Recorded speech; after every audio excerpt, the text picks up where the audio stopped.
Tara is writing us. We purchased and closed on a home in July of 2022. The sellers falsified information on the real estate home disclosure form.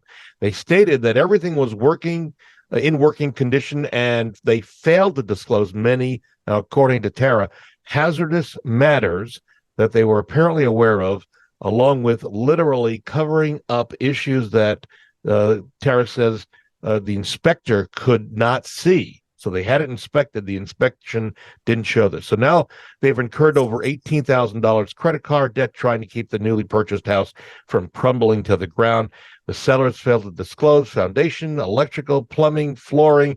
It's a whole laundry list here. And they have solid proof, and they believe they could be out another $20,000 to $60,000. This sounds like a pretty detailed problem, but they're wondering, what should they do? Can they go after the seller now that's been less than a year?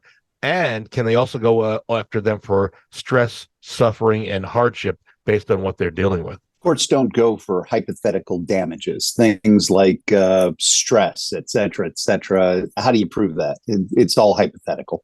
There are ways to prove mental distress, but typically not. So what we're talking about is real damages. So the first thing to do is go ahead, find out what those real damages are. Get a itemized list to repair. Come up with a bottom line on that. Send it over to the sellers. Give them one chance to be good people about it and take care of it.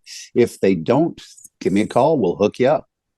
We should point out that for smaller items, small claims court is the first avenue of offense, correct? Not necessarily. Okay.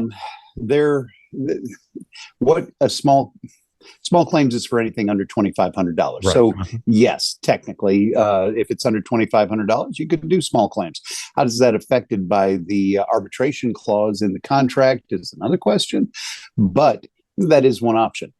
Thing is, though, they're talking about $60,000 worth of damages. Yeah, that's an attorney. Yeah, that's an attorney. You don't want to mess around with that. Just get a baseline what it's going to cost to repair. Give the sellers a chance to make good on it. If they don't, then you get the attorney. And we go to mediation, and then you go to arbitration. So there's a level of moving along the courts or the way it's handled. Right, and that's go ahead.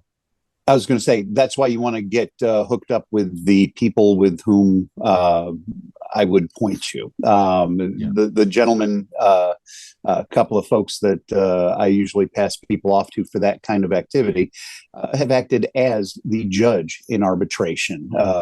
They're familiar with that process.